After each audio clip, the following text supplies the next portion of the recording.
हर सुबह नाश्ते से पहले खाली पेट विटामिन ई कैप्सूल लेना बहुत से लोग यही करते हैं, लेकिन बतौर फार्मासिस्ट मैं आपसे एक सादा सा सवाल पूछूंगा। आप कैप्सूल तो ले रहे हैं, मगर क्या आप उसे सही तरीके से भी ले रहे हैं? देखिए, विटामिन ई आम पानी में हल होने वाला विटामिन नहीं है। ये चिकनाई में हल होने वाला विटामिन है। आसान अल्फाज में, जिस्म को उससे बेहतर तरीके से जज़ब करने के लिए खुराक में मौजूद कुछ चिकनाई की जरूरत होती है। इसलिए अगर आप उसे बिल्कुल खाली पेट लेते हैं तो खाने के साथ लेने के मुकाबले में उसका जज़ब कम होता है। मेरी बतौर फार्मासिस्ट सादा सी बात याद रखें, विटामिन ई को ऐसे खाने के साथ लेना मुनासिब है जिसमें कुछ सेहतमंद चिकनाई मौजूद हो। मसलन गरीदार मेवे, बीज, अवोकाडो या मुनासिब मिकदार में सेहतमंद तेल वाली ग़िज़ा। यानी मसला सिर्फ ये नहीं कि आप विटामिन ई ले रहे हैं, असल सवाल ये है कि आप उसे कैसे ले रहे हैं। लेकिन रुकिए, जज़ब होना सिर्फ पहली बात है। एक और चीज है जिस पर मैं बतौर फार्मासिस्ट खास तौर पर जोर दूंगा। विटामिन ई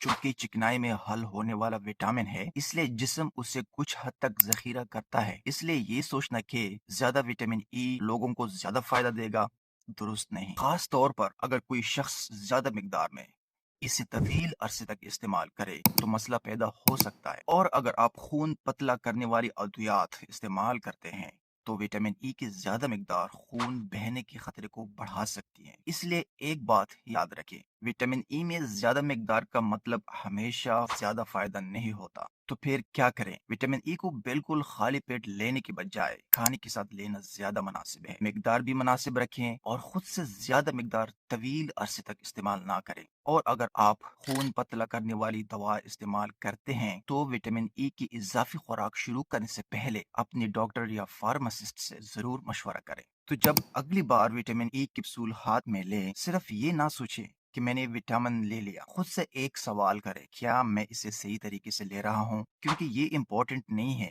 कि आप विटामिन ले रहे हैं, इतना और कैसे लेना है ये भी उतने ही इम्पोर्टेंट है।